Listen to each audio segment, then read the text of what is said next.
Damien Jamieson is a man on a mission in the Kerrick Sports Sedan National Series in 2012. We started by asking him how his season had gone so far. Yeah, it's been good. The first round we crashed out in the first race, so therefore we didn't do the next two at Malala. And Phillip Island, we finished seventh in the first two races, and then we had drums in the third. So yeah, we didn't finish that. But you ready to turn it around back on home turf today? Well, turn it around would be nice, but I don't think we're going to be keeping up with the likes of Riccadello and Hossack and whatnot. But yeah, I mean, we know the circuit. The last two circuits we've never been to, so yeah, trying to learn new circuits, running around with the guys quick as these guys are, it was they're pretty daunting. What are you racing this series? It's based on an XKR Jaguar 2000 model, 6-litre Chev, transaxle gearbox, full space frame. It goes great, handles great. We just need to find more seconds on the track. So just trying to get faster, basically. No strategies, just trying to learn my way around the car. We've only been doing this for 3 years now. So. Thanks, Damien. Get ready for some serious speed in this very competitive Kerrick Sports Sedan.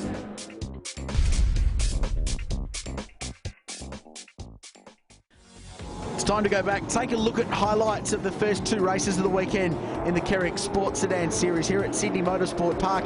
Barton Moore's alongside me, and Barton, before we even really got underway in race one, there was dramas, but the grid was Tony Riccadello, Darren Hossack, Kerry Bailey and Des Wall. All four of them former champions of the series. Leading state runner Chris Jackson was the best of the New South Wales State Championship runners in P5, but as I mentioned, as the field on the formation lap was rolling up to turn two, one of the leading runners, Bradford in the Camaro, pulled off to the side of the racetrack. It's a horrible way to start the weekend, so he'd be lucky to get back for race two. Rolling starts, as the sports sedans do, and look at this horsepower unleash. And you can see Kerry Bailey's car broke into wheel spin when he tried to put 700 plus horsepower to the ground. It was all reasonably clear running around the outside, and Darren Hossack especially made up plenty of ground in the Audi Spares A4. Firing round past Jamieson and getting himself into fourth place nice and early in the motor race. He worked his way further forward and ended up passing Tony Riccadello for the lead and went on to break the lap record, banging in a 28.95 to set a new benchmark. This happened, turn 9 at Corporate Hill. Tomasi, one of a few victims. Yeah, that's not a good way to end the race for all of them, and having to use the new tarmac on the outside of Corporate Hill. But Tony Riccadello took race one. With Kerry Bailey in second place, Des Wall third and Damien Jamieson in fourth place, and that would be the grid for race two a little bit later on in the morning. Chris Jackson, Jeff Whittaker and Scott Reed also posting strong results. Scott Reed would be in the wars in race two. More on that shortly. Down to the first corner again, it was Tony Riccadello and Kerry Bailey, the multiple champions, in the thick of the action. But there was a great start from Anthony McCready in the 300ZX. He looked to the inside at turn one. But as always, Bart, turn two would be the place where all the action happens. No, Hossack's had to come back through the field, and turn two, we got a spinner and more contact at the rear. Scott Reed in the very nicely shaped Trans Am Spec Mustang was turned around. A couple of cars had to take evasive action. Now, there's not much to bodywork on sports sedans, and that's what happens when they come loose. The rear of the car basically disintegrating and falling off. This was a slightly bigger accident for Chris Jackson. Turn one, the gravel trap and the tarmac did its job, but he still made contact with the tyre barrier. But the marshals were quickly on the scene, and that brought out the Shannons Nationals safety car for the first time. The race restarted, and it was all Tony Riccadello out in front, and he reset the lap record for the second time in a day with a very quick 1:28.93 out in front of the race. Des Wall proving very solid this year, putting some pressure on the new lovely Aston Martin from Kerry Bailey. These two have been battling throughout the weekend, and Kerry Bailey managed to stay ahead of Des at the finish line. Very evenly matched, that battle for third place, but Riccadello made it 2 from 2. He took the checkered flag on the second race of 3 this weekend in the Kerrick Sports Sedan Series. Hossack, a better second place after the dramas of race one. The champions third and fourth in Bailey and Wall. Tomasi, a strong fifth in the Holden Calibra. Whilst the drivers steal a lot of the limelight in the Kerrick Sports Sedan Series, the men who build these thunderous machines often deserve a lot of the credit.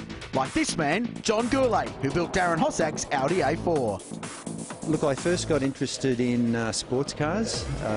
The first car that I raced was an MG Midget, and then I progressed to a Bolwanagari. Then I built a Bolwanagari from the ground up, and I raced that in the late 70s and early 80s.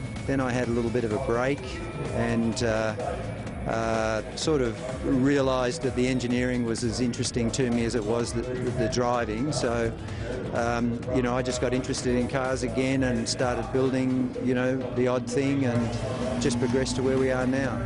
Because I have a business that services and maintains and sells parts for Audis and Volkswagen, that's where our specific interest comes from.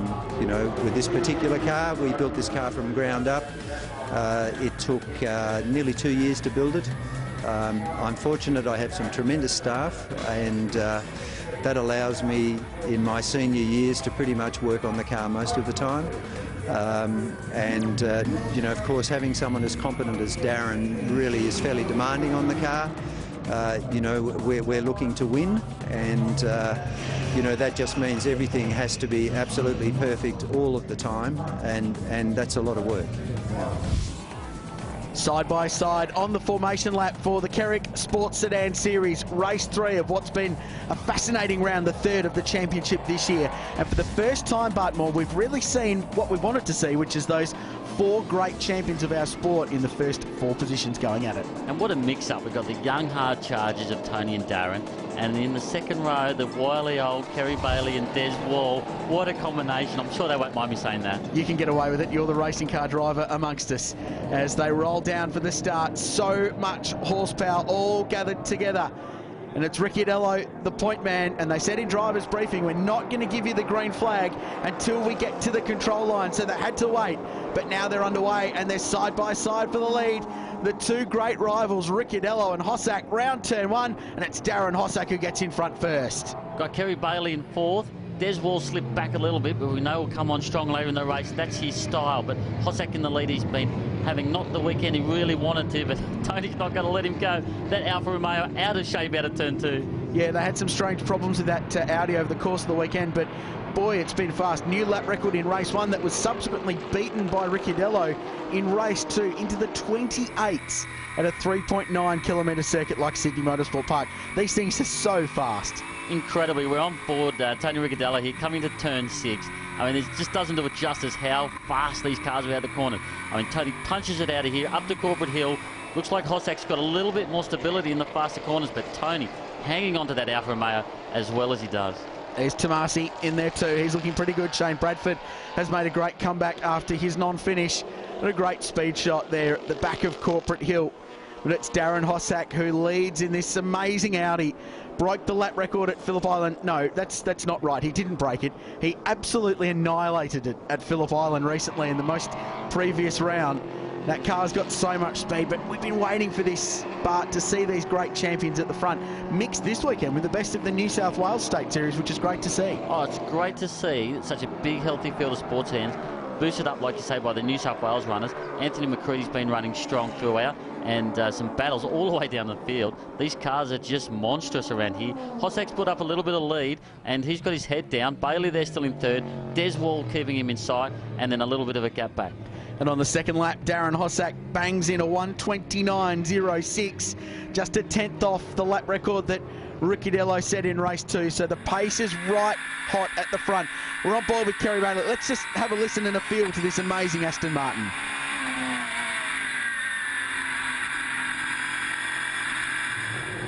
That's smooth. You can see the grip he's got, but maybe not as much grip as Des Wall at the moment. Des putting the pressure on. He wants a bit of action. He wants to get on the podium. He's all over the back of Kerry Bailey. Has a look into 6th, thinks about it, tucks back inside Bailey. We remember back in the days of Oran Park, Des was the well-acknowledged master of that in the old Toyota Supra Sport sedan that he had.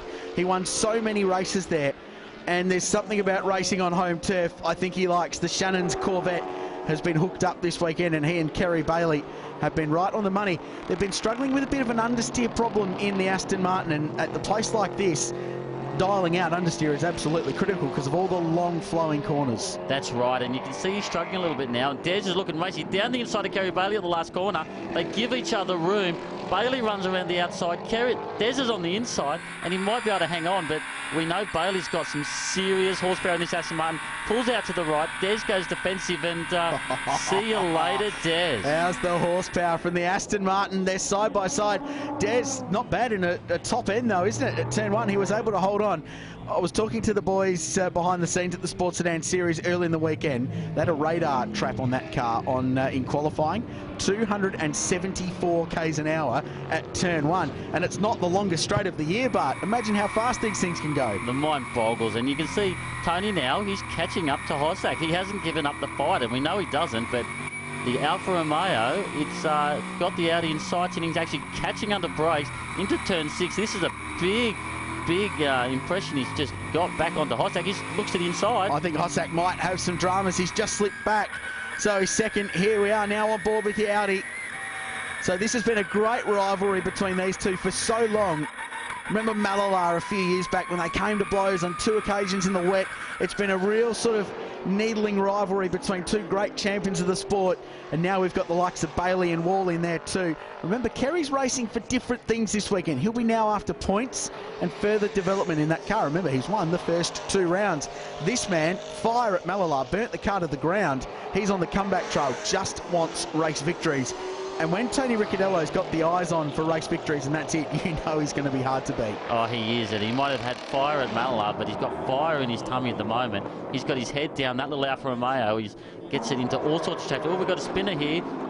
Brown, looks like it might be at turn 9. Yeah, Jeff Brown in the Falcon. He's one of our New South Wales State Championship runners. This is a joint round. The Kerrick Series really comes to the fore this weekend. Here's a battle. This is for the top 5. Daniel Tomasi and Damian Jamison side by side in the start-finish line. That Calibra has always been fast in a straight line, and there's just a little bit of an exclamation point at the end of that. Yeah, Damien won't be too happy with that. Had a great result in race 1. New colour scheme on the Campbelltown Frames and Trusses car. It looks great in the black. Mean looking Jaguar that is, and I have to say I've even driven it, Richard. It is an awesome car. He's not giving up the fight here. He wants to position back. You were saying off air these things have a tendency to wheel spin a little bit, Bart. Wheel spin from bulk horsepower, and that's a big issue for these cars. They've got to run 1 set of tyres for the whole meeting. Now this is the last race of the weekend, and they're suffering the power they've got to put through those rear tyres. It just tortures them. So he who manages the tyres best comes into their own at this point of the weekend. Dunlop coming on board as the control tyre supplier for the Kerrick Sports Sedan Series this year, and it's great to have them on board. This series really starting to keep some goals with the continued support of the entire team at Kerrick. They've been on board for a long time now, and they're getting rewarded by some great racing with some great competitors at the front. This is Stephen Lacey, the Primo Small Goods Commodore, running a little bit further down the field. We saw his hot lap at the start of the show, and that's the leaders. That's why we were taking a look there, because Tony Ricciardello blew past in the Alpha, gets it a bit wrong at 2 though, and just politely says, I'm the leader, please make way, I'm coming through. That was a bit of a red blur going past coming into turn 2, and he struggled to pull it up when he was on the inside line. It just shows you how hard Tony's pushing. He's not taking no risk here of losing time to Hossack. He's skating past any of the slower cars, and that Alfa Romeo, I never see it straight coming out of any corners. It's got a short wheelbase, especially compared to cars like Hossack's Audi, and he just gets it out of shape and loves it. Hossack here, he seems to have got his head back down, but he's just lost touch with Tony, so maybe this could be the end of the race for him in terms of getting a victory, but he comes up to some slower cars now too, and down the inside of Corporate Hill, nice smooth move and straight pass. Points for second, and there it is, disappearing down the road. So 2 of the great cars at the front of the field. And Hossack, I wonder, he's had to work his way through the field on a couple of occasions, especially in the opening laps. Can't help but think maybe they've just used the tyres a little bit too hard early on, and it's cost him in the latter stages of the race. No such dramas for Tony Ricciardello and his dad Basil. They put so much into this, and who would have thought they'd have to rebuild their car from ground up after Malala when that strange problem burnt it to the ground, but they are so back on top. 3 wins from 3 races at Sydney Motorsport Park, and Ricciardello a winner again in the Kerrick Sports Sedan Series. Lacey comes across the line. Darren Hossack second at the end of that, and there goes Des Wall flying past. He gets a solid 3rd place in the Corvette. Kerry Bailey 4th. Bradford a really strong top 5 and a great fight between Tomasi and Jamison for 6th and 7th, with Anthony McCready finishing 8th in the Calibra. Tony Ricciardello, congratulations. Round win here at Sydney. How are you feeling? Yeah, fantastic, mate. The guys have put in a big effort this year, and hopefully the luck for us started to turn around this weekend. And sometimes you need a bit of luck to win races and weekends, and we've had a bit of that this weekend, so it's been fantastic. And 3 cracking races as well. 3 races and 3 wins and a lap record as well. So we can't do any better than that. Kerry, congratulations. 2nd overall. How was your weekend? Yeah, look, it wasn't a bad weekend, but we could have done better. We've still got this push in the car, and once we get that out, it'll be really good. But full credit to Tony and Darren and Des. They did very, very well, and we've got to get our act together because they've certainly caught us, and come QR, hopefully we'll be in a better position. They've really turned around your early dominance, haven't they? Well, they were very unfortunate early, and I wasn't, but there's 4 damn good cars there, and the racing's good, and we run well together, and they're not trying to kill each other, and it's pretty good. Des Wall, 3rd overall for the weekend. What a weekend of racing. Yeah, look, it was really good. These Shannon's events are terrific. The categories that they have, it's really interesting. Our group has really lifted this year. The support from Kerrick has been fantastic. So we've had a good weekend and we've improved our car a bit. So I'm quite pleased with the way things have went. What was the standout race for you? The last one for us, we changed the car a little. Dave Fife, that's engineering our car, he's done a very, very good job on it the last few weeks. We're about a second faster than here we have been in the past, so we're going home pretty happy. So after 3 rounds of the Kerrick Sports Sedan National Series, Kerry Bailey builds a 67-point lead over Des Wall. Tony Ricciardello moves to 3rd, not too far behind, and Darren Hossack also in close company. Shane Bradford 5th, Michael Robertson 6th place.